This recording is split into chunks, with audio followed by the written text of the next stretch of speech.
Narendra Modi has just completed his second trip to the US in just over a year. As our media goes crazy over the fact that he spoke at the Google headquarters, we're joined by Prabir Purkayastha, editor of NewsClick and chairperson of the Society for Knowledge Commons, to discuss the Prime Minister's latest foreign trip. Hi Prabir, and thanks for joining us. Now, while this trip, as with his previous visit to the US, has got Modi lots of media attention, has it achieved anything tangible? For instance, have we seen greater investment from the US into India after his first visit? Question of how much investments will come is a much longer term one. People make all kinds of promises. We've also made promises to buy, I think, about $4.5 or $5 billion of military hardware from the United States. We have to see which way these promises are fulfilled. So it's only a matter of intention, announcement of intention. And we have seen earlier in the Gujarat Bela that Modi used to do, that there were lots of promises, very little really transpired. So I think all this will have to be seen with a pinch of salt. We have to see what really happens before we can conclude on that. Now, Modi's trips abroad seem to be aimed more at the Indian diaspora. Why is this, and do you think it's a good strategy in terms of getting more economic investment into India? Does it make sense to target this community? I don't think it's a matter so much of investments as much of good PR and good media management. In India, Modi somehow seems to be running out of steam in terms of his public campaign that is going to change India, is going to do Swachh Bharat, the various other things that he has promised till now. None of it seems to be moving. So in that sense, he needs good PR exercises to keep this momentum going. And the diaspora, the Indian diaspora, seems to be an obvious target for him because they love what he's talking about. They're distant enough from what's happening in India to not really see what the current policy impasse is. And therefore, it seems that his publicity campaign runs better with the Indian diaspora than it runs with the Indian people. So this seems to be the sum total of what he's trying. And it's also interesting what he's doing in each of these places are really events, not so much speaking to the diaspora as having an event. You have song and dance shows, you have really good master of ceremonies who are beauty queens and figures like that. So they're more celebrity appearances. Celebrity appearance, Madison Garden, as well as in Australia, he had really pageant beauty queens come and compare his show. So you have all these elements which are really what creates a media event rather than a very serious interaction with even the diaspora. Now, this trip has focused on two of the government's flagship schemes, which are Make in India and Digital India.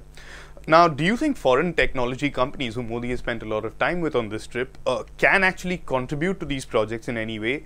Or is this all just another instance of PR, as you were saying? I think the Digital India campaign has serious problems, and the way Modi has pitched it, the way these companies have reacted, it does seem that we are on two different, shall we say, wavelengths. As far as we are concerned, bulk of the Indian people, we would like to see Digital India in that sense make a difference to our lives. What they or the Zuckerbergs or the Pichais, which is really the Google CEO at the moment, they seem to be pitching for is give us access to your digital market, which is what Facebook is arguing for. We'll give you connectivity, just be on our platform, which has changed its name from internet.org, which came under a lot of criticism from net neutrality proponents, to now I think they're calling it freeservices.org.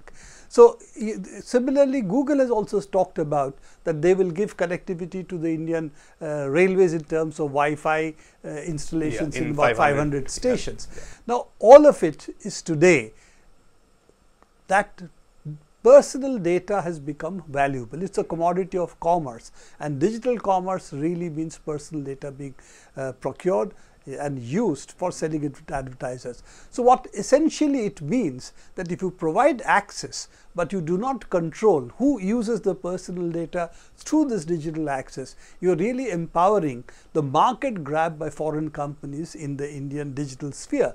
And this, unfortunately, is one of the implications of what Modi has concluded with either Google or Facebook CEO. And these are all geared to thinking, which is really a 20th century slogan of only access, without understanding that access can act both ways. It can lead to your being enslaved by the digital market, or it can lead to your also empowerment. Which way this access is provided, who controls the access, who owns the data once this access is given, is a critical issue. And on that, Modi seems to naively believe that if these companies come in, is very good for us.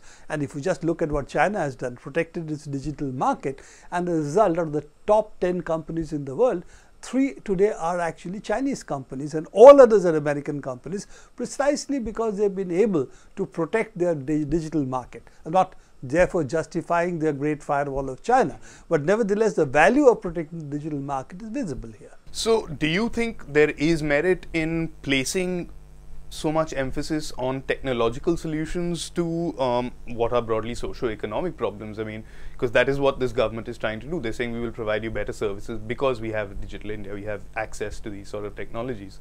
So how does that work then? You know, the whole set of slogans like Smart India, etc., all of it seems to believe provide technology, we'll have a tech fix to every social problem. Now, all those who have tried and failed. It's very clear that tech solutions are being driven by tech companies, and they are being driven because they want to sell their technology. That's the primary instance.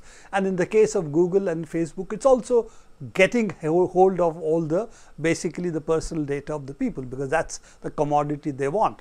This is what's called the today's 21st century's oil, is personal data. That's really what it is all about. So neither tech fixes nor this kind of data grab are going to help Indian people.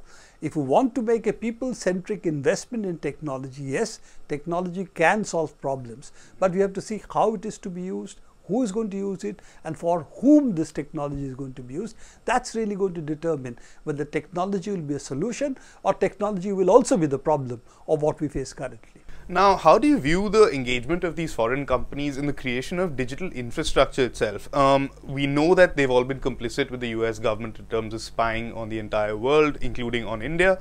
There have also been complaints and problems raised about the role of various US companies in, say, the Aadhaar or UID projects as well, and what it will mean for sensitive data.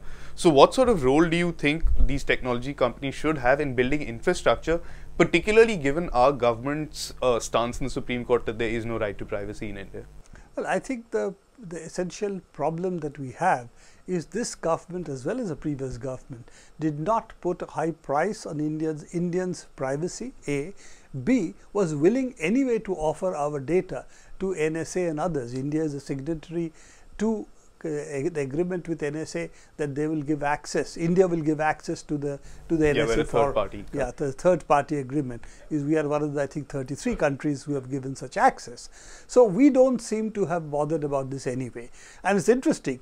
One of the targets of such access was the BJP, who was also being monitored as one political party. Very few political parties globally were targets. BJP was one of them. But after Modi has come to power, the BJP government doesn't seem to have taken any stand on it and is continuing on exactly the same set of policies, giving access to NSA. By all accounts, the same policies continue.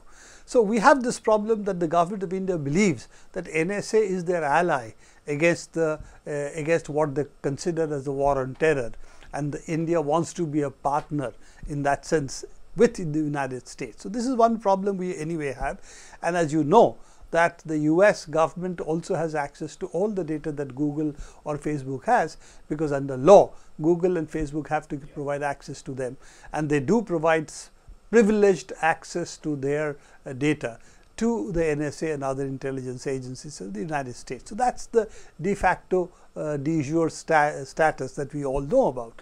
The question is the Indian government bothered about it? The answer at the moment is no. It seems they are quite happy to collaborate in the belief that India's strategic interests coincide with the US, and that's really the larger geostrategic issues which we need to examine.